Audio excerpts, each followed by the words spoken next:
Hello, I'm Adam and I'm here today to talk to you about the upcoming U.S. election.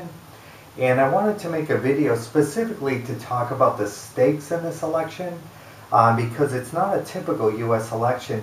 A lot of people have pointed out that this is what we would call a tipping point election, meaning that the outcome of this election is not just going to affect the next 4 years, but it's going to have a very serious and very long-term effect on the trajectory of the United States and how we live our lives.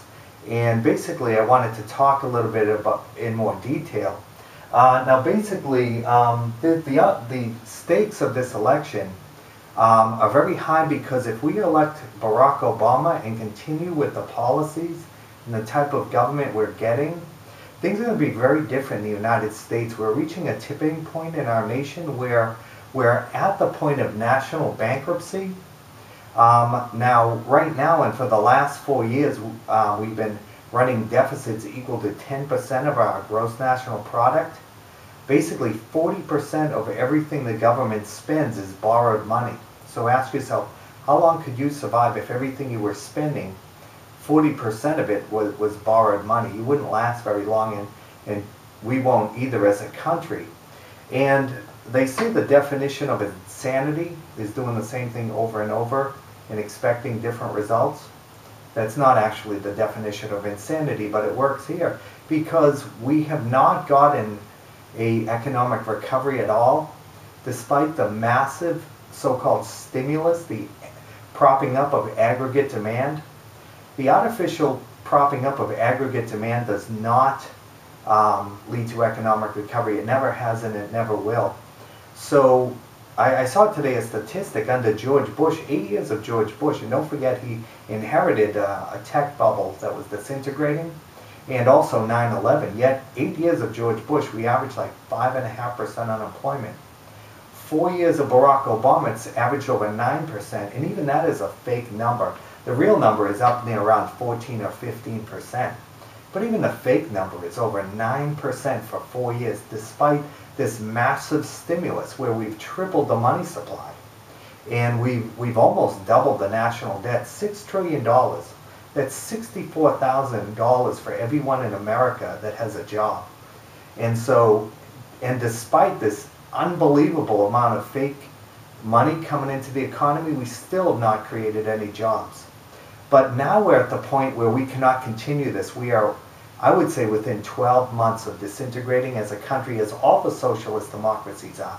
All the bloated welfare states, all the socialist democracies of Europe and the United States, we're reaching the end of an epoch where basically after World War II, when the United States and the Western democracies were the only industrialized nation still standing, a lot of Europe was actually in rubble, but they had the technology and they could rebuild their manufacturing infrastructure, could simply pass on the high cost of their products to other countries. Well, that era is over. These populations are aging and we cannot afford our massive welfare states, and we're all going bankrupt. Greece, Italy, Portugal, Spain, but also Germany, France, England, they're going bankrupt. Japan, the United States, we're within 12 months of a massive economic catastrophe. And I'm speaking here in July 30th of 2012. But if we elect Barack Obama, basically it shows that we've reached a tipping point as a nation. Now you could say, well, this is something special. It's the cult of Barack Obama.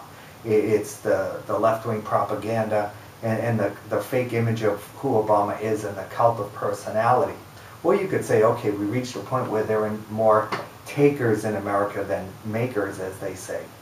But either way, we've reached the end of the road, and Obama will be able to consolidate his power. And we do not have 4 more years of this insane economic conditions and policies. And also he'll be able to consolidate his political power, which is even more serious and disturbing.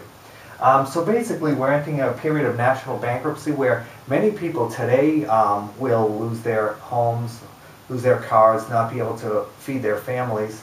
There'll be a sense of anger and resentment on the streets, which will be fanned, by the way, by factional warlords, because along with national bankruptcy, there will be social unrest, or what I call rage inflation. Now, I'm not claiming to be Nostradamus here and that I know the future, But in a way I do because I know the past and I know the present, and economic history and the history of national bankruptcies is not pretty, and it's one that we can expect here that other countries have gone through. And you're seeing a little bit of it in Europe right now, but not the full extent of what's coming if they don't get off the crazy bus as well. But basically, one phenomenon that you'll see is rage inflation, because when an economic pie is expanding, politicians can buy off the factional warlords, make everybody happy. The expanding pie means you can give everybody a little something, and buy off the factions that you need for election, like Obama does right now. But when the pie is shrinking and you have to start taking things away, you have to choose between what faction you're going to reward and what faction you're going to punish. And the way that factional warlords keep their money coming in is by turning their followers out into the streets, angry demonstrations, riots and near riots. Or not only that, but as the rhetoric gets angrier and angrier, you'll see impromptu riots and anger. You'll see chaos in the streets. You'll see violence in the streets as people turn their anger on society. As the rhetoric is ratcheted higher and higher in order to keep the gravy train flowing for your particular faction. And so you'll see this phenomenon, loss of constitutional freedoms. Again, these things follow one another in succession. National bankruptcy leads to social unrest, leads to a loss of freedom as society, as the government clamps down on society and starts taking away freedom. Sometimes they do this, they feel out of necessity, but sometimes they do it because they want to do it anyway. They want a top-down dictatorial government. They use this as an excuse. They say, Obama's chief of staff, Rahm Emanuel, said, never let a crisis go to waste. And we've seen the dictatorial desires of the Obama administration, top-down dictatorial government, centralization, crushing and silencing of dissent and intimidation of opponents. These are things we've already seen. This is not speculation. We've already seen these things.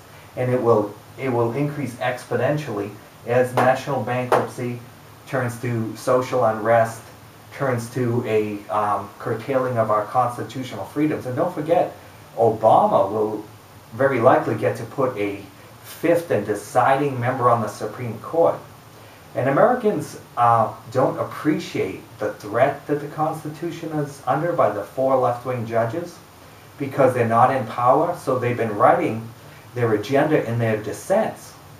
But these dissents will become the majority. So if you want to see what's in store for the future, start reading some of the dissents by the 4 radical leftists on the Supreme Court, and you'll see what's in store for the Constitution, a total rewriting of the Constitution and a loss of our constitutional freedoms.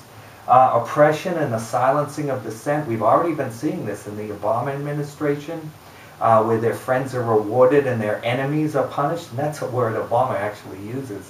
He stopped using it, but he was using it. Punish your enemies, reward your friends. This is right out of the corrupt Chicago politics where Obama comes from. It's also part of the Alinskyite playbook. And don't forget, after November, Obama doesn't need you anymore. So you might think that you're in a swing state and you've been getting the benefit of a lot of these stimulus.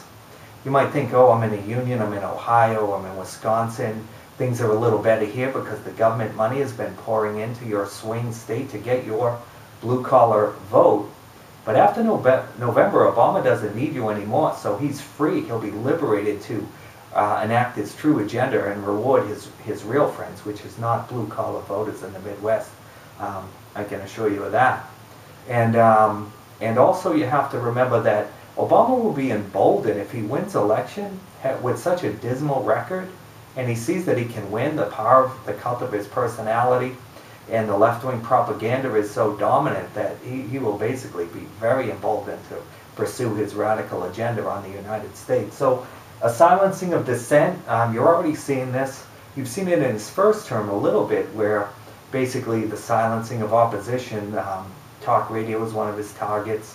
Now these groups that that raise money, nonprofit groups for political advertising, in '08 when Obama was winning the money war with the help of these groups, you didn't hear much about it, but now he's losing the money war, so he's now coming out against them through his administration. You're seeing the IRS cracking down.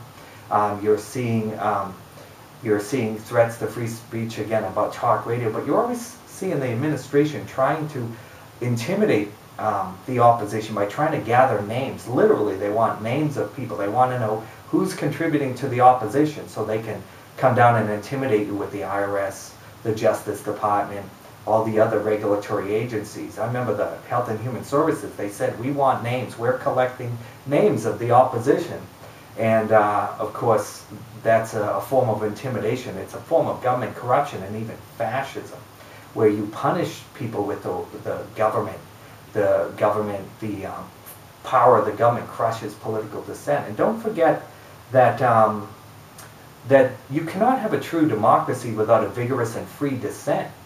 You can have an election, but it's a charade if you don't have a dissent. And by silencing the opposition, intimidating the opposition, then you can have an election, which is a foregone conclusion. Don't forget, Obama has long history with voter fraud and voter intimidation. You're seeing that on the streets. He basically, if his allies do voter intimidation, they're of course let go. But in voter fraud, he's cracking down on states which are trying to purge their voter rolls of dead people and people who shouldn't be on the voter roll. So the Justice Department is trying to prevent an honest election. These are very real dangers from the Obama administration. And if he wins re-election and he doesn't need the American people anymore, you're going to see a very severe situation politically in the United States. Again, economic bankruptcy, social unrest, a loss of constitutional freedom,